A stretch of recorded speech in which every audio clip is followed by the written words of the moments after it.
art style challenge with my art friend Styles. Okay, so this is a challenge that me and 3 other of my art friends did, where basically we took the same reference and then we interpreted it in each of each other's styles, including our own.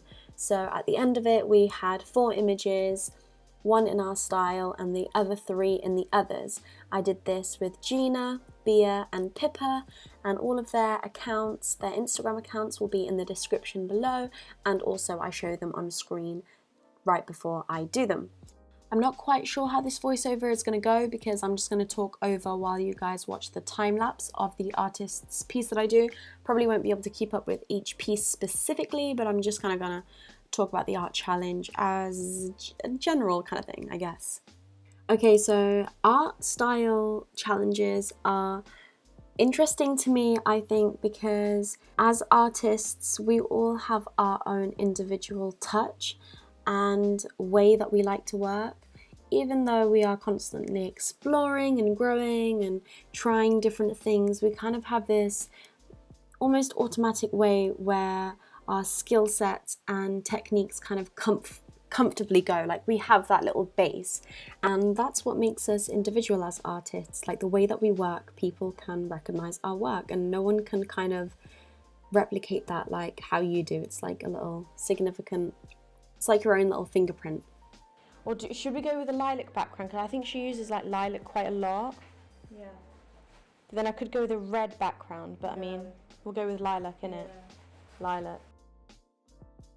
Yeah, I couldn't find a ruler, so you know, wooden floorboard that was there, wooden floorboard sample that was there worked out, so yeah.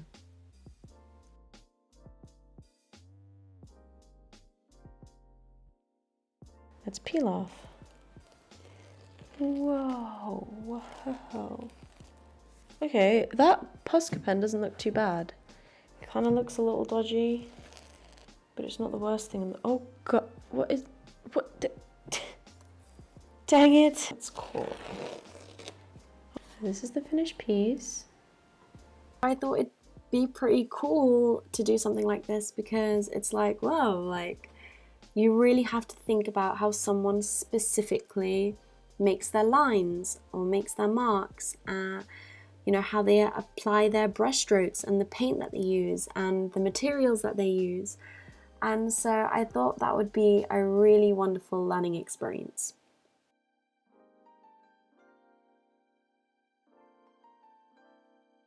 Hey buddy! Okay. Let's get you some water.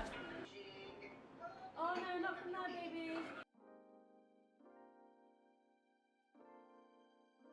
This guy wants the attention.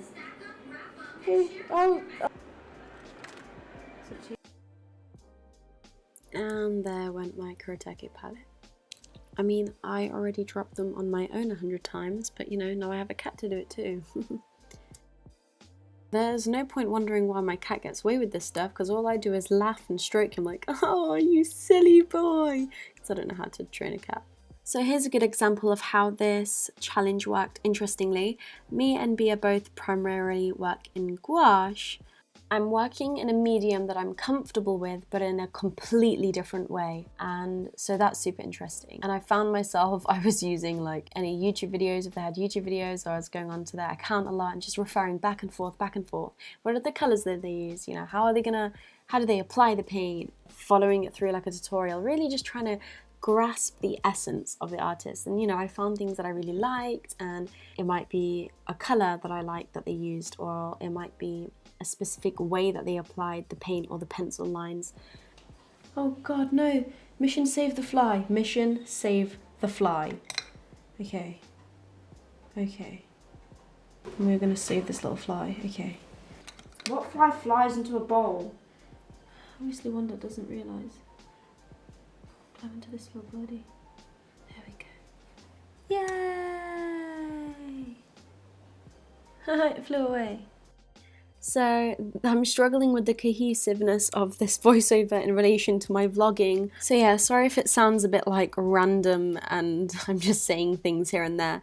I mean, honestly, I've kind of just accepted the fact that my videos are going to be as messy as my mind. Well, not as, but I just can't get everything perfect. It's going to be messy, and I've just accepted that. Wow, I can actually see the colours that are being used right now. This is awesome. This is so awesome. Something I would mention if anyone wanted to do a challenge like this is kind of like think about the artists that you want to try. Like, I feel like all three of the artists that I tried to interpret were very different. One of them got me working in the same medium that I usually work in, but in a completely different way. So, you know, it doesn't always have to be about doing something completely different, like a completely new medium and, you know, completely different scale. You know, sometimes it can just be within what you already work with, but it's just kind of learning like how to, you know, how they use it instead, and how, you know, different it can be, which I think is really cool. But I felt like I got to do both. I got to do some, you know, use different mediums that I don't use as much, and completely different stylistic choices. I feel like I've repeated myself like 100 times, but that's fine. I'm sure you guys get the point. Okay, let us get the line work started. Basically, I have like these as reference to help me with the face. So let's see. I still feel like it looks really off her style, but whatever, man. Let's see what we can do. So something that all three had me doing was actually doing a pre-sketch, which I don't personally do with my own artwork, but as I was working in a different style and these artists do that, I had to do a little undersketch, which was interesting because it kind of like gives you more of an idea of what the finished result will look like, whereas I never kind of know where my art's going until it's closer to being finished. So that, I don't know, that kind of felt a little more safe, but at the same time more nerving because I didn't want to mess up the hard work of the sketch.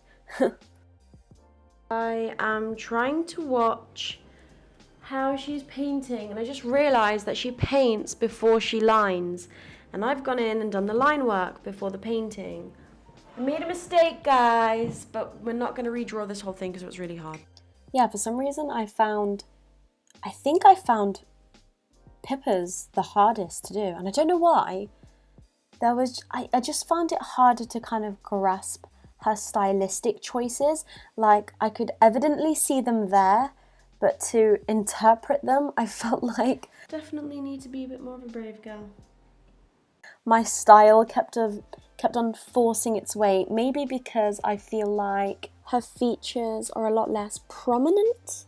Obviously her style is there, but because everything's a lot more soft and subtle, it was hard for my natural way of drawing not to creep in there, because I personally also like to work kind of, but because Bia's and Gina's work features are a lot stronger and sharper, then obviously I had to force more sharper and stronger features, which is why I think it didn't kind of fall into my own stylistic choices as much. We are about to go into the fourth attempt, which is called My Mess, and nope, I'm not exaggerating. Shall we set up the camera properly so that you guys can see a proper view of what I'm doing? No. Yeah, sorry guys, I wasn't trying to be rude, it's just the fact that it was going that badly. There was no point, it wasn't worth it to get the camera set up and show you guys. It was a mess. Let me get you at a better angle. There is no better angle. Oh my god, this is so sad. Okay, bye. So yeah, I actually have footage of me throwing that away, but I just thought it would end up being too much of a long video, and that art piece needs no more attention than it already got. So yeah, I started again the next day. In fact, the challenge was delayed because of me, because I messed up. So yeah, that's what you're seeing right now. I'm just setting everything up, getting ready to start another fresh and new piece, which did turn out better, but I still wasn't, you know, I still wasn't 100% feeling it. But that's okay, because I did the challenge. So actually I didn't struggle with Pippa's the most, I struggled with mine the most. I mean, how ironic.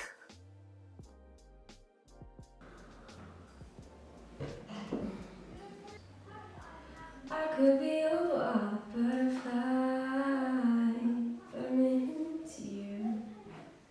Running away to the riptide, taken away to the dark side.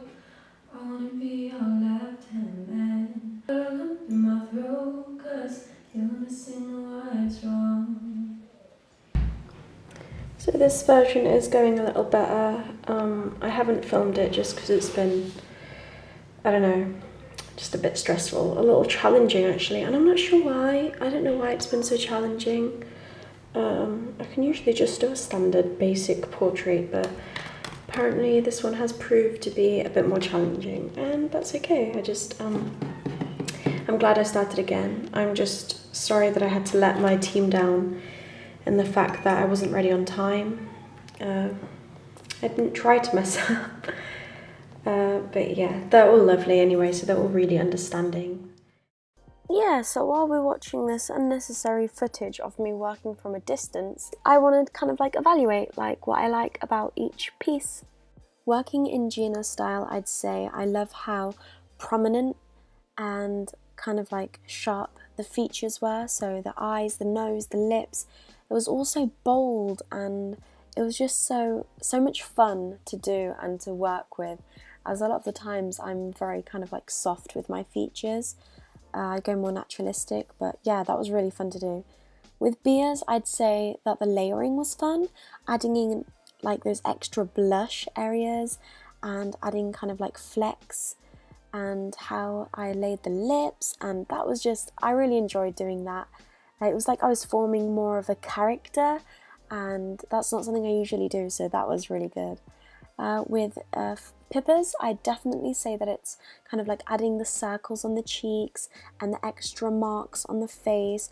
Again, that just adds so much more characteristic to the piece, and that's not something I usually do as well, so again, I had fun doing that. And I guess it's only right to say that the thing that I enjoyed about doing mine the most was probably the background. And so yeah, thank you so much for 600 subscribers, guys, that we just recently hit. Thank you literally to every single person. Thank you so much. I also have an exciting video coming up soon. It's going to be a transformation video, not quite art related, but I think that's going to be super exciting. If you like this channel, you can give it a like and subscribe, and until next time, guys, bye!